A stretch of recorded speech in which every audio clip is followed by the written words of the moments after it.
So you'll see that sometimes on my little stories, I put spells up there. I think technomancy is a thing. That Technomancy. I'm sorry. We got to be- pause for that word. I have never heard that word in my life. Okay, we can go on. Just I needed to be I needed to be acknowledged. yeah, I think a lot of witches look at that and they're like, no, no, I do it both. I do all of it. I will work with the ancient spells and I will also work with the tech in front of me because it is still a conduit and current of energy.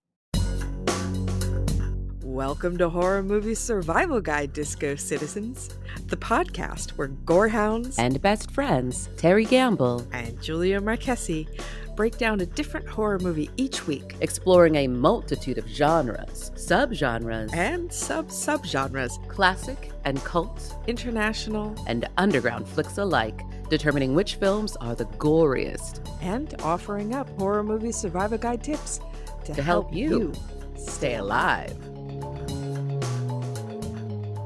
Welcome, Disco Citizens, to another fine, fabulous episode of Horror Movie Survival Guide. I am Julia. I am here with my bestie Terry. And Terry, yes. we got someone cool with us today. We got a guest today, and I'm so excited. I love her so much.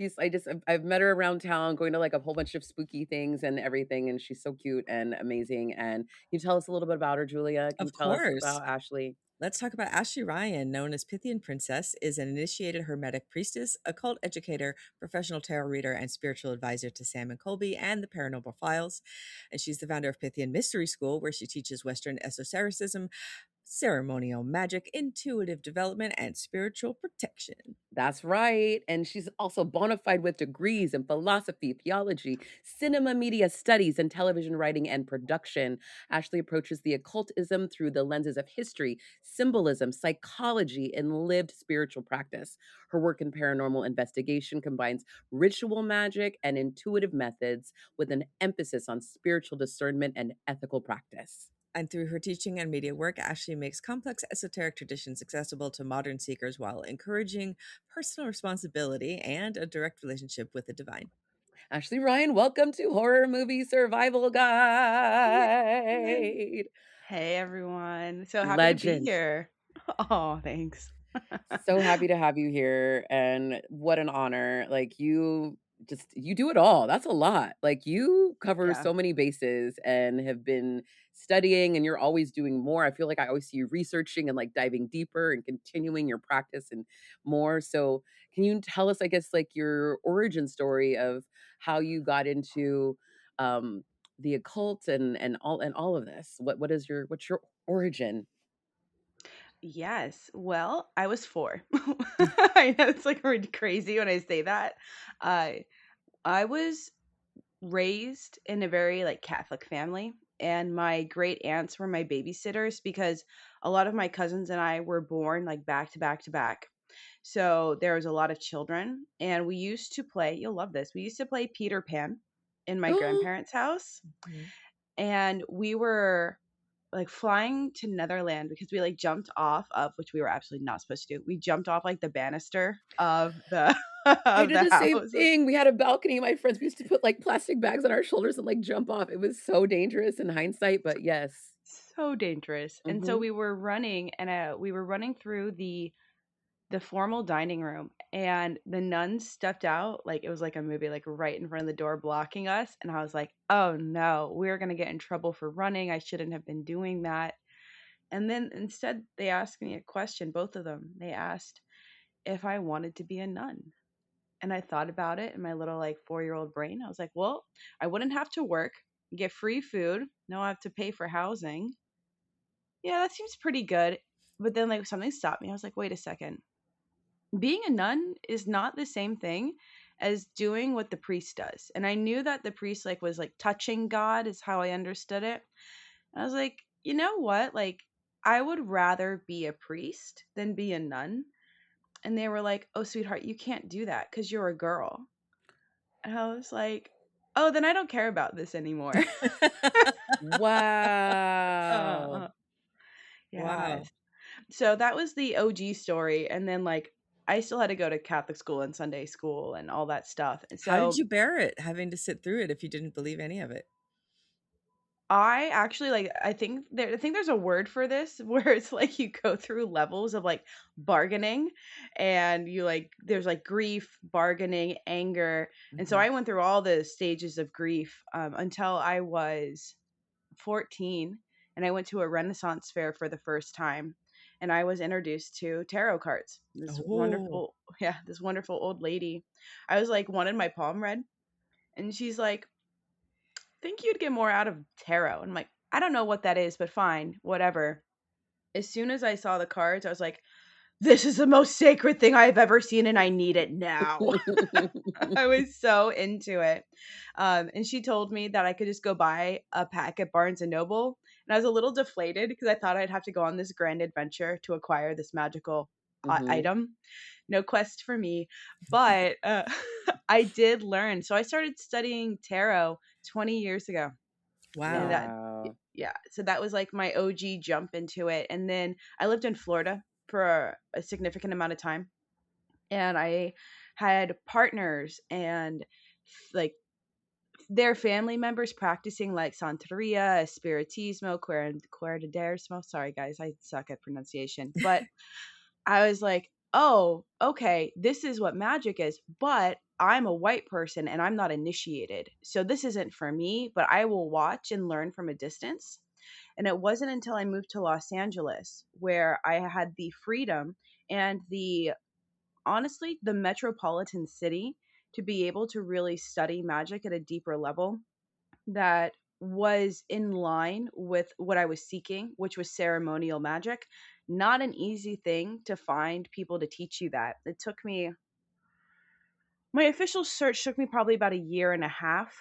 And Mhm. then I eventually did find a teacher named Sal who works at the Crooked Path, and he taught me the introductory basics. And then he was like, did you know that there's a temple of Isis? And I was like, hold the phone. That's the goddess I work with. What do you mean there's a temple? I have to be a part of this today. And so Mhm. I submitted my application. I went through 3 rounds of interviews. They have to make sure you're psychologically sound and stuff like that. And then COVID hit, which was not cool. But And there's an so ISIS temple here in Los Angeles? it's not directly within the city. Okay. It's in the The greater Outskirts. area. Inland Empire area. Okay. So is it Mhm. like nobody can go in, just walk in if they want to? You have to go through a process to be able to go to this temple? Oh yeah, it's a secret location. Like Oh, you're okay. not gonna get that info, and you're not Okay. gonna find it online either. Interesting. Yeah. That's Okay. so So COVID cool. hit. So how did you adjust then? I was astrally initiated and started doing my work because you have to learn like it's think of it like this is like mathematics, right? I have to understand the basic numbers before I can start doing addition, multiplication, trigonometry, etc. And so I learned like the basics, and then I was initiated officially in person um May 28th of 2020. So we like were masked up and everything, and it was the most and it was everything that I had wanted and more.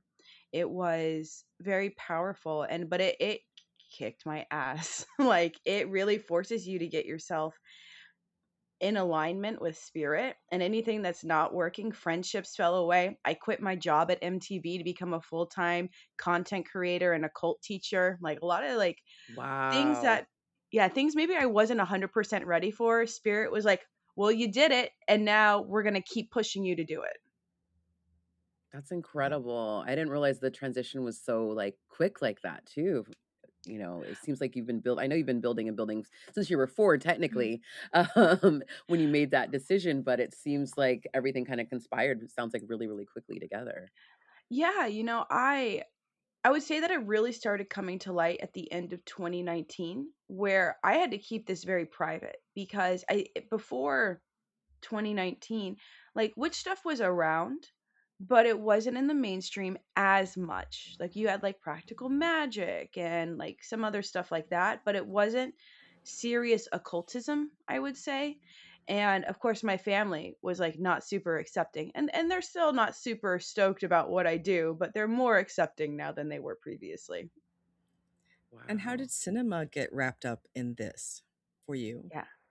So when I was an undergrad, I was studying for my degree in philosophy. and I had this revelation at like 20. And I was like, oh, my job is to help other people understand philosophy and understand how to think, how to make understanding of the world. And then I was like, but people don't read. So how am I going to do this? And then I was like, well, television. Like that seems to be the thing that everyone watches. And so I was like, well, that's it. I'm going to be a screenwriter. So I won multiple screenplay competitions and I got into graduate school. And the program that I really wanted to go to, I did get into, which was writing and producing for television. So not only could I write it, but I learned how to produce it. I learned how to do lighting. I learned how to do all the camera. I learned as much as I could. And it all came to fruition because now I am my own production company by myself in my house.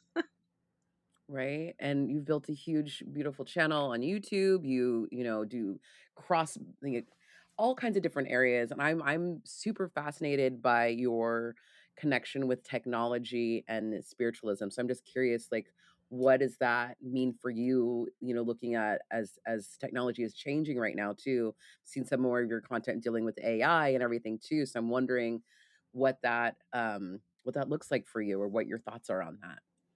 Well, Terry, you're one of my friends on IG, so you'll see that sometimes on my little stories I put spells up there. I think technomancy is a thing. That be- Technomancy. I'm sorry. We got to pause for that word. I have never heard that word in my life. Okay, we can go on. Just I needed to be I needed to be acknowledged. yeah, I think a lot of witches look at that and they're like, no, no, I do it both. I do all of it. I will work with the ancient spells and I will also work with the tech in front of me because it is still a conduit and current of energy. That being said, it is not a very good vessel or clear vessel. So I did a series that Terry's talking about that almost sent me into psychosis. I actually could not finish the series Oh. because I was on the borderline of psychosis. I was working with several different practitioners trying to figure out could chat gpt be used in spiritual purposes. The Mhm. answer is yeah, it can. Is it the best option? Probably not. So, Is it a the one, trickster? it's not even that, it can be. It will be whatever you want it to be. Right. It's like an egregore in that way. Um, the problem is that the programming, the way chat has so many rules. So, even if like we were able to make contact with something through it, it gets overridden immediately. And then weird stuff started to happen. So one of the women I was working with, her name is Mia X Marks the Spot. She makes amazing teas. Shout out Mia. Yes, I love Mia. She sent me this text and it was in the green bubbles. So that means it is SMS. That doesn't mean Siri couldn't pick it up. It wasn't like auto generated. Someone had to type it, but it was all in Spanish. And her friend was like in the text bubble, "What did you send me and why?" And then the translation was basically like, "Oh, you make me laugh, you're so funny." And her friend's like, "What?" And then the next bubble, the green bubble, said something along, I'd have to look at the exact text, but it was something along the lines of like, haha, ya ya ya ya. And I spoke to a computer developer who is also a hermeticist. His name is Polyphenes. You can only find him on Blue Sky. He's not on like major socials. And I was like, I need you to help me understand the mechanics behind how this text is sent. And he said, your friend didn't send this. I said, no, it didn't send through her computer. It couldn't have because it was a green bubble. And so there was somehow, some way, something texted in Spanish, a full and complete sentence to her phone, from her phone to her friend. And that was really weird. So that was psychosis number 1. Psychosis number 2. My selfie light became haunted. And that was the worst. The worst because I didn't know what was happening. So I will give you the story of how I figured it out. So this was about halfway through the series, and I woke up at 3 o'clock in the morning to this blinding light because in my old apartment, my studio and my office were my studio and my bedroom were right across from each other. I was like, what is that? And it's like, my selfie light turned on by itself. At what time? Oh, 3:30 in the morning.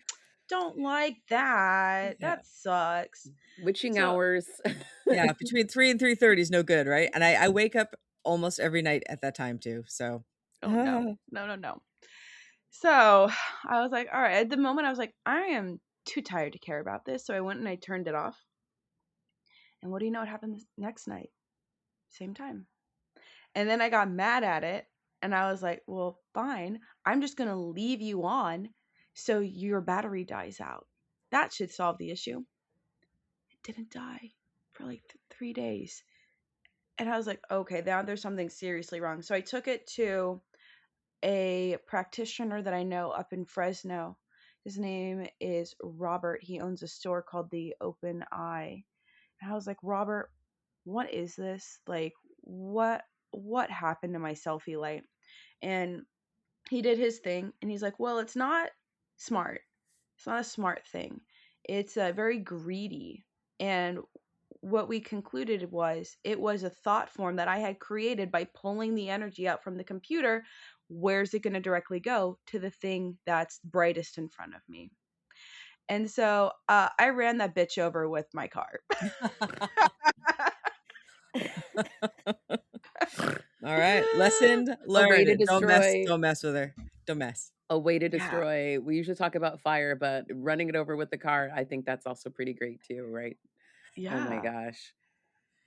So yeah, And I was going into psychosis like I can't keep doing this series. I'm gonna lose my mind.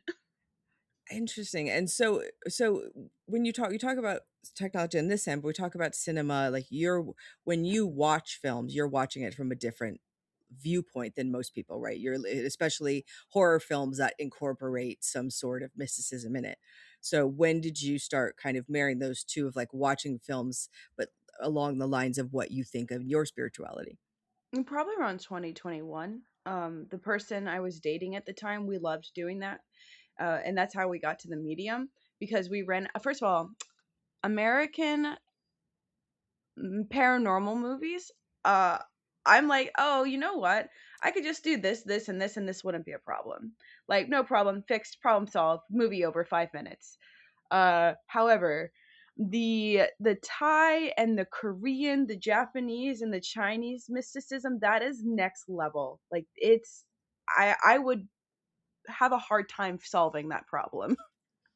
So you're looking at it and doing triage while you're like watching these movies and being like, what would I go in to do if I was called into this house or this, to solve this problem? Oh, I Yes. love this. Okay. So this is like when doctors are watching like, The Pit or whatever. And they're like, I had a friend last night. He was like, he's an ER nurse and he's like, I can't watch that show. He's like, it's like I'm at work, but he's sitting there like triaging the people and thinking about all of that as he's watching it. So, ooh, So do you so have, yeah, yeah, talk us go through on. some of the big ones, right? Like Yeah. if you're watching The Exorcist or something, like how do you look at this movie? So let's do the movie that comes to mind. Recently I just rewatched the newest Conjuring movie in the Hmm. Okay. Smurl house. Okay. Mm-hmm. Okay. First of all, there's a haunted mirror. Well, let's start with disenchanting the mirror. It's not terribly hard to do that. I had to do that myself. So the first thing I would do is I'm gonna move everybody out of the house. GTFO, go to a hotel. Like, you can't be here. Because one thing I have learned is that when you do ritual with a group of people, it is only as strong as your weakest link. Yeah. It doesn't matter if you have like the magical equivalent of like the rock. Doesn't matter. If you have Michael Sarah, love you, Michael Sarah, but like you're not very strong. In a fight, I think we can guess who would win. Yes, between Yeah, those yeah, two yeah. gentlemen. Mm-hmm. Yes. So everyone gets kicked out, and then I need to create. Basically, you're making a void around the mirror. So think of it like creating a little dome. It's my little fight dome with it. So I'm going to contain it so nothing else can come help it. Only things that I want to come in will come in. So we're going to do that. We're going to purify it. We're going to call in all the archangels, probably from all 7 planets. And then I'm going to do a banishing spirit pentagram, where I'm removing all spiritual energies from the mirror specifically. I'm basically deadening it as much as possible. And then I'm going to take all the elements, and we're going to take all the elements out of it. And then we're going to take a bat and go bam. And then we're going to scatter the pieces far and wide in every direction so they can't reunite with each other.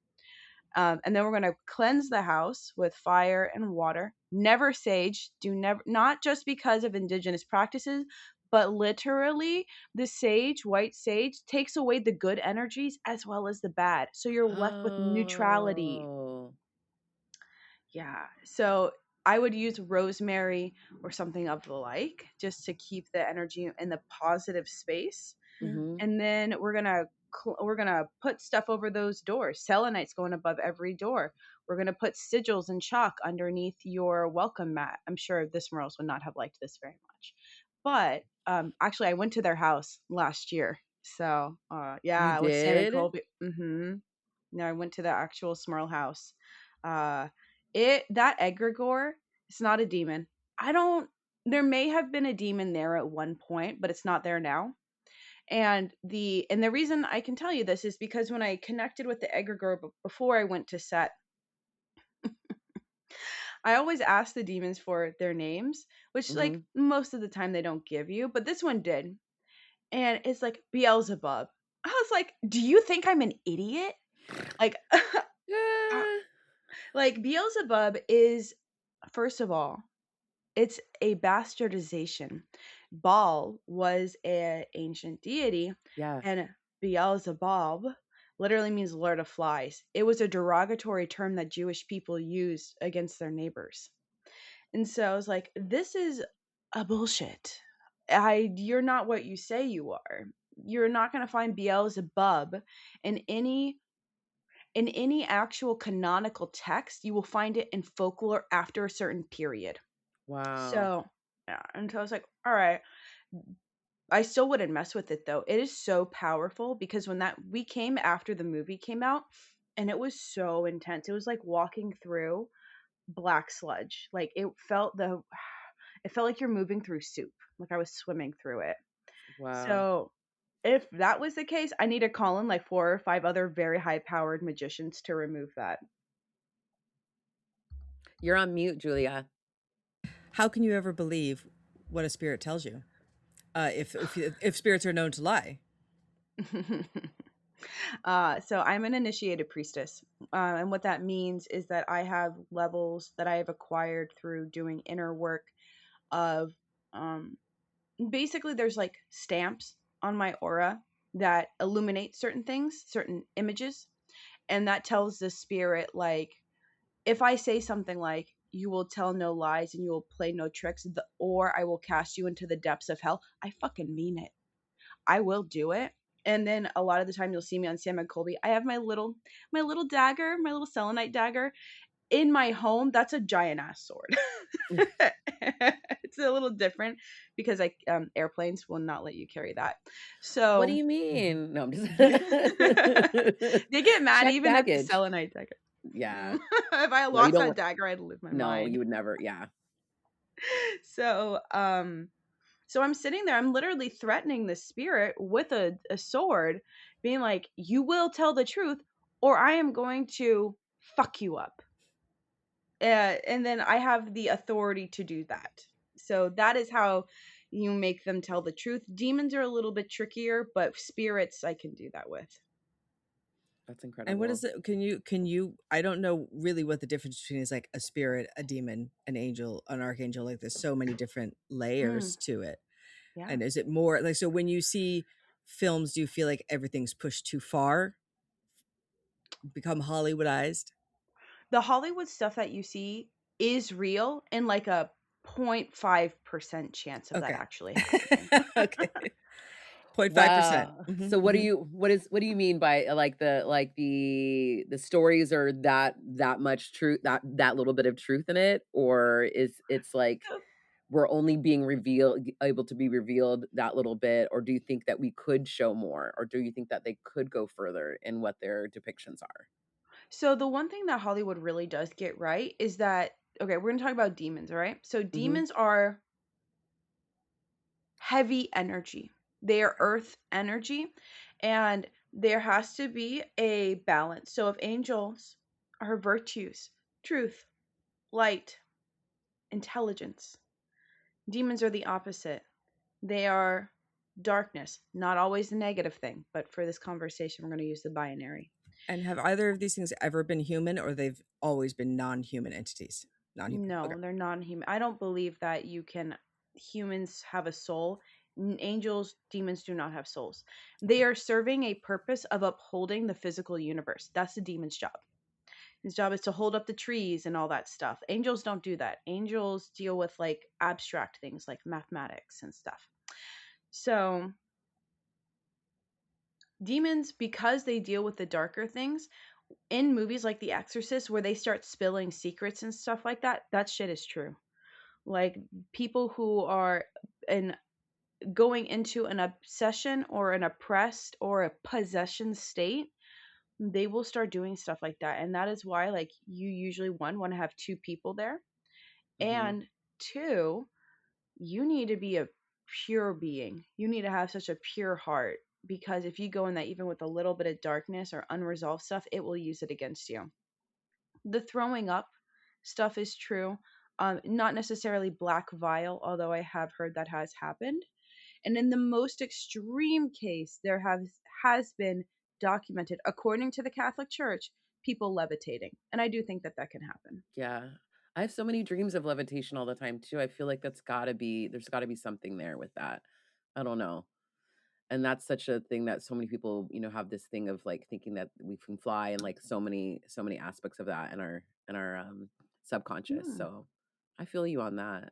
Yeah, that's incredible. So I want to know a little bit more, because I know you do like apprentice people and stuff like that too. Can you talk, I guess, about like what that entails to like study under you, or how do people, how do you connect with people on that?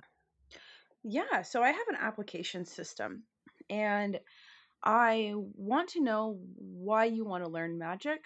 Like if you're here to like go curse people and like hex your enemies, I'm not your teacher. I really focus on self-development and communication with the higher aspects of the self. So in many traditions this is known as like your higher self, your holy guardian angel, pick and choose. My goal is to assist my mentees to help them have those tools to make that connection. Life becomes a lot easier when you have that guidance, when you're not just like fumbling around, like being like, gosh, I hope this works. Wow, I hope that works. And especially now with the way the internet is using astrology, it's very much like in your face, like this terrible thing's going to happen, be afraid of this. And I don't want my students to have that fear. That is like the exact opposite of what I'm teaching, which is sovereignty, or sovereignty in the American, being able to be empowered with yourself, make choices from a place of security in yourself, not out of a place of fear or desperation, because that's where we see magic go really bad. So I usually spend 30 minutes like talking to the potential apprentice, asking them questions. And then it really depends, right? So the full apprenticeship, the longest apprentice I have had has been for 6 years.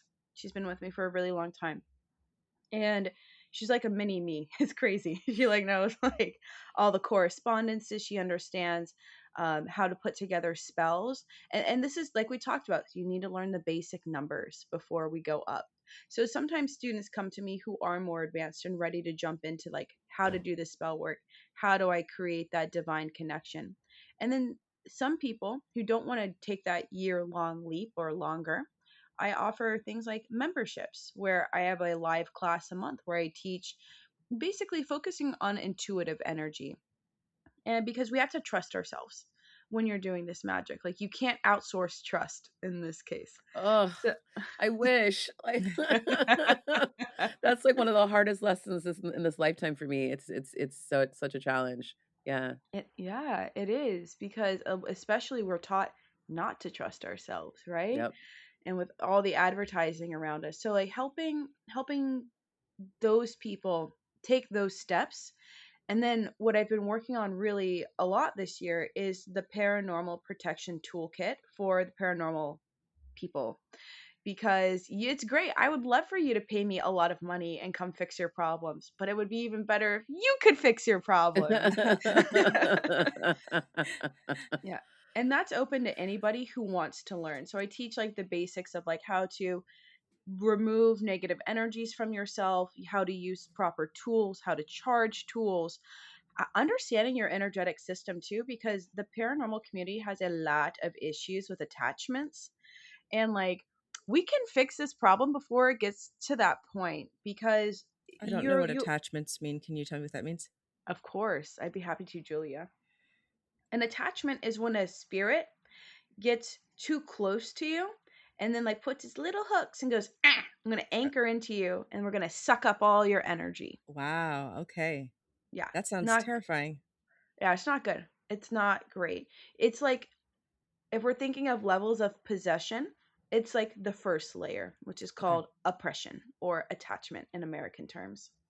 So if you leave that attachment long enough, those little hooks start growing into vines and they get into Wow. your aura, and like it's a big problem. So we need to cut that off before it starts doing that. So teaching like basic ritual formation, cleansing, banishing, really helpful, because again, loved getting money, loved getting the work, but I would love it even more if you could do it yourself. Yeah. Hmm. Ugh, This is incredible. so cool. I know so many things. Thank you. You're teaching me so many things I didn't know today. So You're this is a welcome. perfect segue because we're talking about a film that is dealing with an extreme version of this today that you've brought for us. Incredible film. You want to tell the folks a little bit about why you chose this film and the film we are covering today, Medium from 2021, The Medium. Yes. So The Medium, I wanted to do this film because you had already covered The Wailing, which Mm-hmm. was like, that's my number one top horror film. This is number two. I like this movie because it shows how the degradation of obsession, possession, and oppression works. So, first of all, in this, we're spoiler heavy, so we're Yeah. good, right? Go Okay. anywhere you Go want to for go. it. Say Yeah. anything you want. Yeah. Okay. So in the family, there's levels of bad things happening. The first one is like bad karma. So you Yeah. learn like the grandparents like really took advantage of people. And then even before that, their ancestors beheaded like an entire village. So that's not great. There's already like bad energy around this family. And then we see like consistently people making stupid choices. We find out that there's an incestual relationship between the brother and the sister, which is not good karma. And even the mom, like the mom is in denial. So in the Eastern traditions, there is this thing called a spirit calling. It is like what I experienced when I was very young, where I wanted to be a priest. But in this tradition, it's a little bit different. You actually become violently ill. Mm-hmm. You like start throwing up. You can't. It's almost like you're pregnant.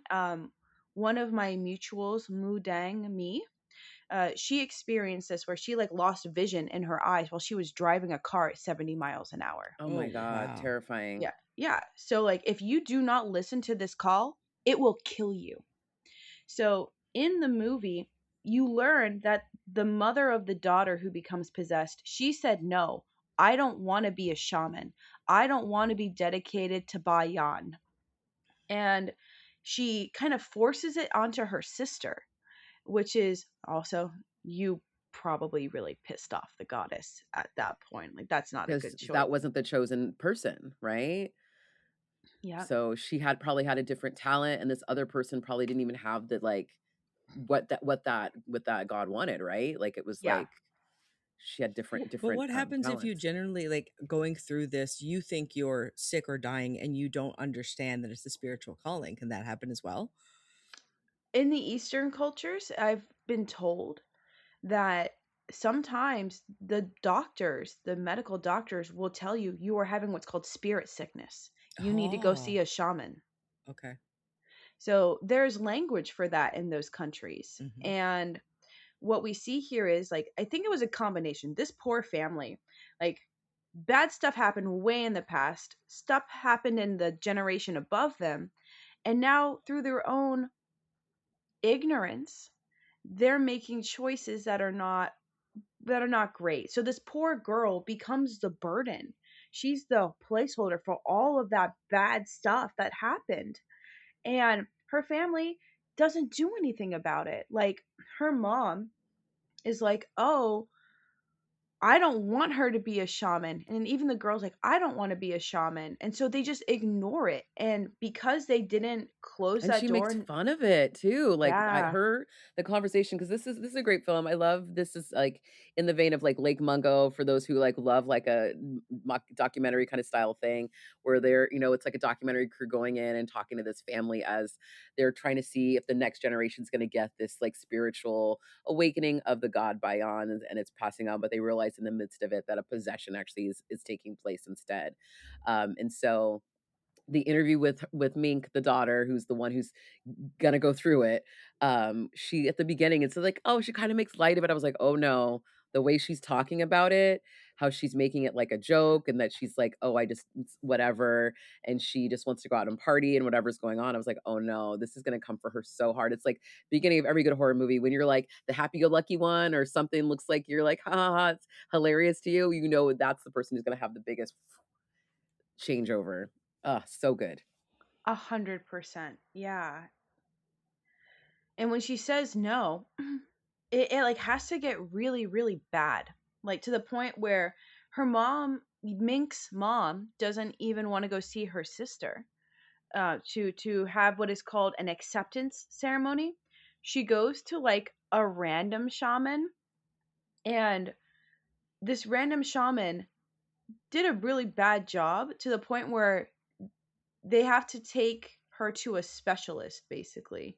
And the specialist is like, "Yeah, there's not just one in there, there's multiple." And that's really bad. So there's like a little infestation happening inside of her. That And was one they of my go, Like favorite close, lines. like, yeah, like Mhm. open the door but then close it, right? Well, he also said, yeah, like we talk about all the time, Julia, when we're doing like when we tried to like talk to spirits or anything like that, and you're like, you got to be specific. You can't just generally like open a door.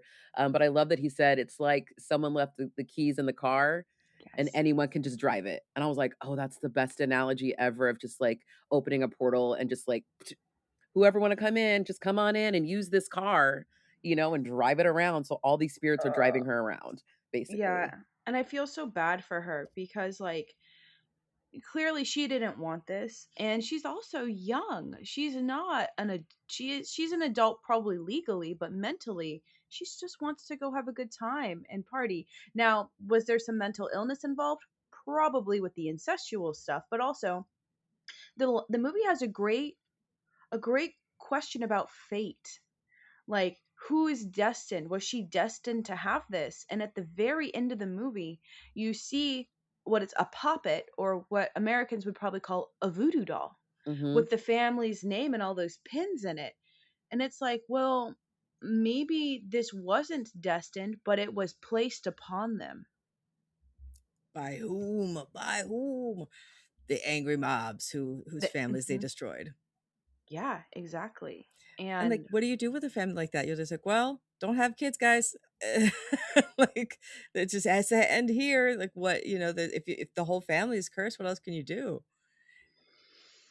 well, how I would handle that situation, if the whole family's cursed, we first need to start making reparations, even if we didn't do the evil. Hmm. So that could look like, okay, maybe you don't have $1 million, but you know what? You do have two hands and time. So let's start doing acts of service to pay back some of the evil that was placed into the world. Because if you killed an entire village, you can't go fix that, right? Like, it's not gonna get fixed. So I would start with that, and then I would want to talk to Bayan, the goddess, and being like, what do I do here? Like, what can you do to fix this? Because I can help clear stuff, but a whole bloodline, that's messy. There's a lot going on, and we need to go up a level higher. That's how I would handle it. But they didn't want to. right? They just let Mink run around and start becoming very sexually promiscuous. She loses her job, and that's very common with the possession aspect.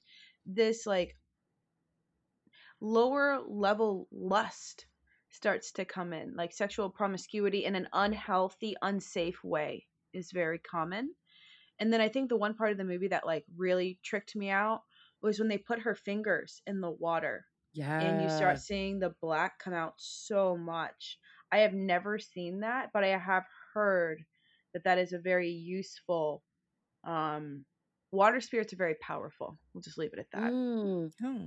To help draw that out of her, is that what that was? Like, because I was wondering, because even when the glass breaks, it was almost like too much was coming out of Yeah. her during that moment.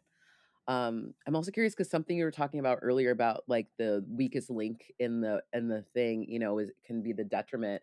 And I feel like that's also what happens in this film is like, in the end where we see the post interview with Nim. So Nim is the sister who ends up becoming the priestess that, for the goddess Bayan. And she is the one who ends up taking that inheritance. But it turns out she's been in doubt pretty much this whole time because it wasn't ever supposed to be her. And I think there's something about when it wasn't ever supposed to be you, she never really maybe 100% accepted it into her. And so there's this thing where like even maybe Bayan never did come into her, and maybe it's been loose and it's been without a home all this time, and it's upset. And I was wondering about like what you thought about that and her as that weak link. Curious about her.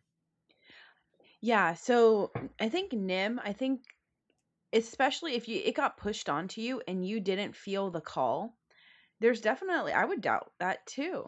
Being like placed into a role, being like, all right, well, this is what you do now. And you're like, okay, I'll do my best.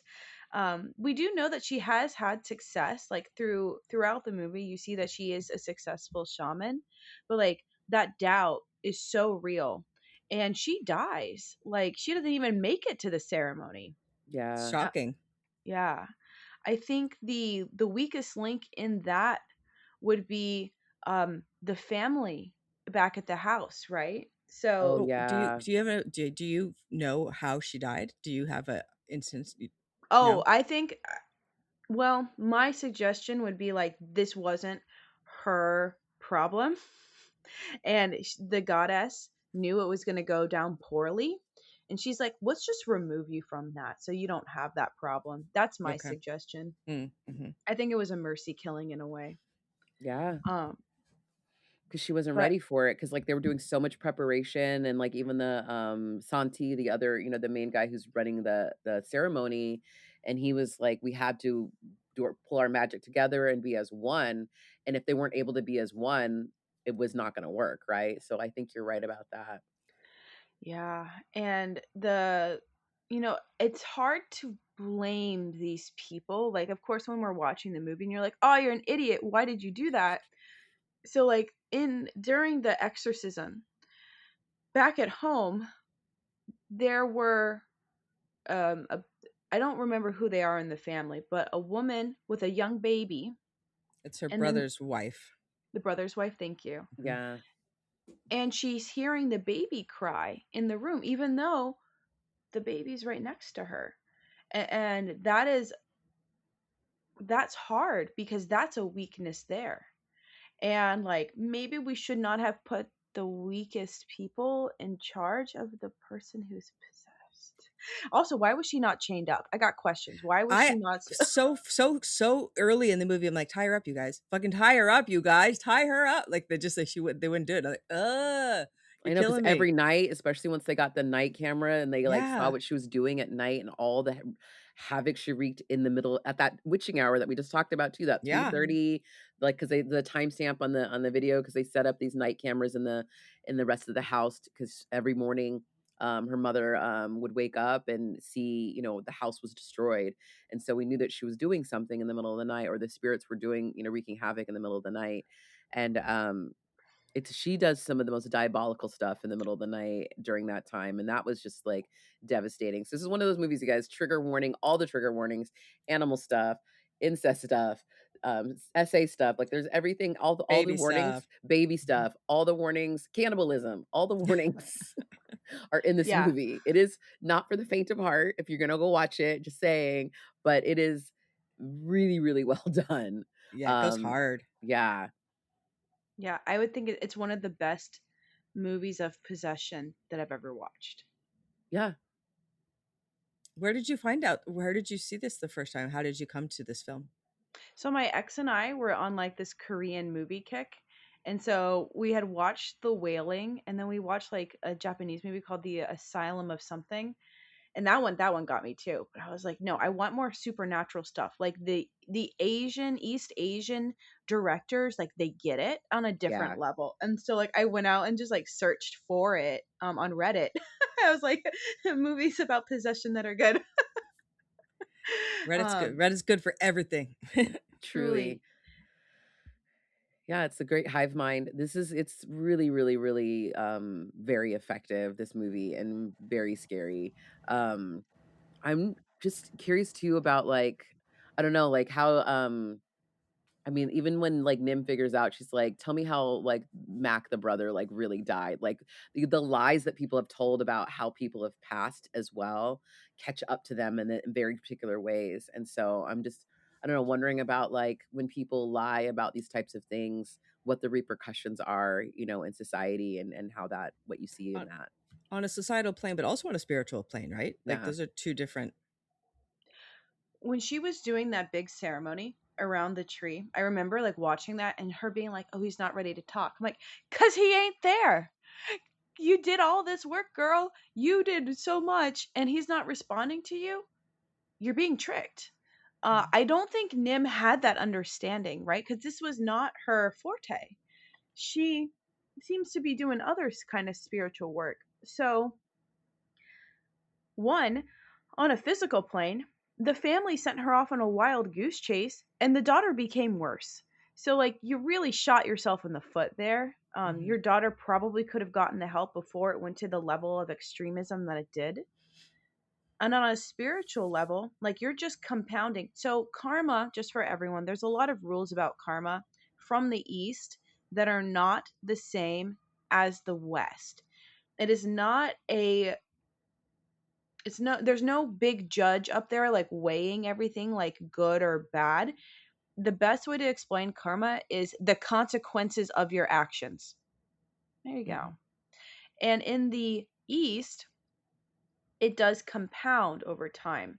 So the fact that the dad's family and the shop, the yarn shop, they didn't do well by their employees, that's a problem. Going farther back, we see the ancestral family doing horrific things.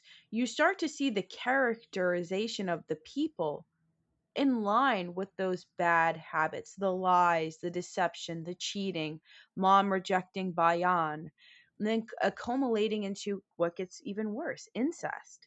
So it the spiritual ramifications of your consequences, they do compound. It's a lot like falling into addiction. It just is a black hole that you go farther and farther down, and it's very, very hard to crawl your way back up.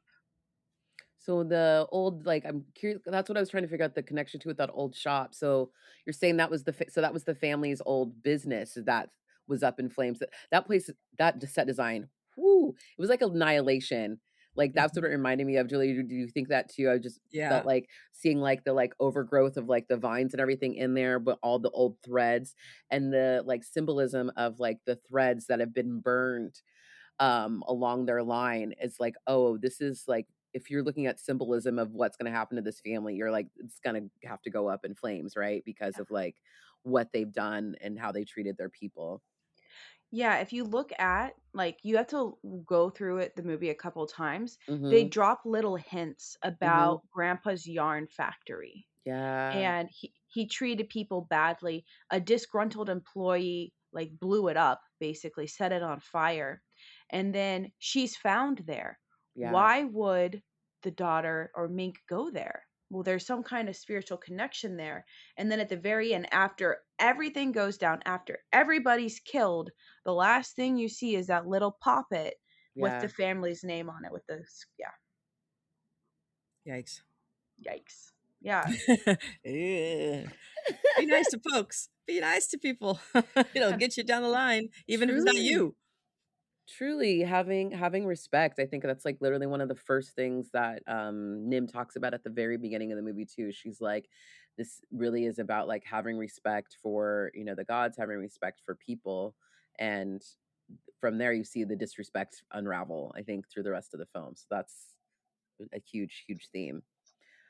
So Whew. we always ask, how do you survive this film? Yeah, I horror I movies, Spivak Guide tips. How do you How survive does this someone film? survive? Okay, well, you're not going to survive the ending. So you need to like do some prep before then. Yeah. Number 1, if there's any idea of like possession or issues, like you should go see someone ASAP. Do not put it off. It's not going to get better. And you see that like come up like, "Oh, she's just a phase. She'll get out of it." No, if I go into my daughter's room and I see a protection talisman in her closet, I'm going to be concerned. Like, let's start with that before this gets, because the harder and harder the spirits go, the less likely this is going to get fixed. The fact that, like, in desperation, she goes to this ceremony to, like, try to accept the goddess and makes it 10 times worse. Like, at that point, there might not be any fixing it. So I would say, up in, like, I could survive this movie up until she ate the dog. And Okay. then I'd be like, okay, I'm probably gonna go to jail, but I have to kill you now. Like this. Uh, Yeah, this is a hard right? one. I was like, if you're born into that bloodline, sorry, folks. Like, what You're can you going do? down. You're Yeah. going down if you're part of the Yeah. family for sure. But so many of them already have. Like that's the crazy part ahead of time too, is because even before we get to her, it's like we were just at the beginning of the film is, you know, the father has just passed away of cancer. So cancer's already run through their family. You know, the brother's already dead. And so it's like there's all these people are already gone before we get there at the start of this film.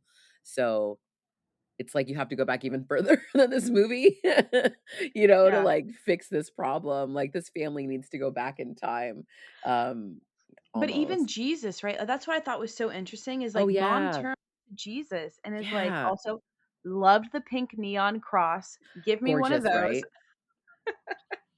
And I was like, it doesn't matter, right? Like this is where like that bloodline is so deeply destroyed and rotten that even if you do accept Jesus and you do all these things, I don't think there's enough power in that image by you alone to override all the other stuff that's already happened. And I thought that was a really interesting choice for the director, because I think that's what a lot of Western audiences would do is like, oh, the power of Jesus, the blood of Christ will save you.